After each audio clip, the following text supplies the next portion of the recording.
सभी दोस्तों को मेरा राम राम है। कुंडली में हमारा जो 12वां घर होता है वहाँ शुक्र और केतु का उच्च का रोल होता है। यानी केतु अगर वहाँ होगा तो वो उच्च के फल देगा और शुक्र होगा वो भी उच्च के फल देगा। और केतु हमें जीवन में ऊंचाइयां देता है, शुक्र हमें लग्जरी देता है। तो घर का जो 12वां घर है वो माना गया है साउथ और ईस्ट, यानी अग्निकोण जिसे बोलते हैं, वो हमारे कुंडली का 12वां घर और घर का 12वां घर माना गया है।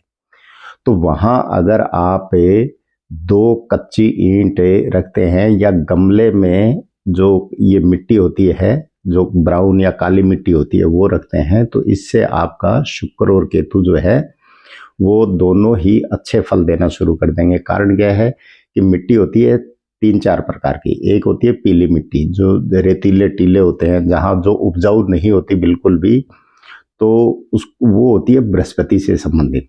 और एक होती है सफेद चिकनी मिट्टी, वो होती है शुक्र से संबंधित। एक होती है लाल मिट्टी, वो होती है मंगल से संबंधित। एक होती है काली मिट्टी या ब्राउन मिट्टी जिसको बोलते हैं भूरी मिट्टी, तो वो शुक्र और शनि का कॉम्बिनेशन है, तो उसको हम केतु की मिट्टी कह सकते हैं। तो शुक्र और शनि जब मिलते हैं तो लाल किताब कहती है कि केतु के प्रभाव है वो उच्च हो जाते हैं। तो जो ईंट भट्टे में जो कच्ची ईंट बनती है तो सांचे में डाल के वो लगभग जो चिकनी मिट्टी जो ब्राउन टाइप की होती है उसी की बनाई जाती है। वो ईंट लाके अगर उस पे थोड़ा सा सफ़ेद रंग करके और हल्का सा काला ब्रश लगा के काला और सफ़ेद रंग करके रख दिया जाता है, तो काला सफ़ेद रंग किसका हुआ?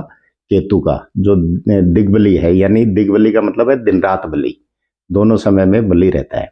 और चिकनी मिट्टी है या जो उपजाऊ मिट्टी है वो क्या है? वो शुक्र को रिप्रेजेंट करती है। शनि और शुक्र दोनों का कॉम्बिनेशन है। तो शुक्र और केतु आपके 12वें घर में अगर आप विराजमान कर देते हैं तो वो आपको दोनों ग्रह जो है वो अच्छे फल देना शुरू कर देंगे। और यही दो ग्रह हैं जो लाल किताब के अनुसार सबसे ज़्यादा पीड़ा में आते हैं, और उभर जाए तो सबसे ज़्यादा ठाट बाट भी यही देते हैं। तो आप भी अपने घर के अग्निकोण में या तो गमले में काली मिट्टी रख लें, और नहीं तो चिकनी मिट्टी की 2 ईंट लाके उनको थोड़ा सा काला और सफ़ेद धारियाँ करके आप रखते हैं, तो शुक्र केतु के प्रभाव आपको भी उच्च मिलेंगे। आप करेंगे, आपको लाभ होगा। नमस्कार, धन्यवाद।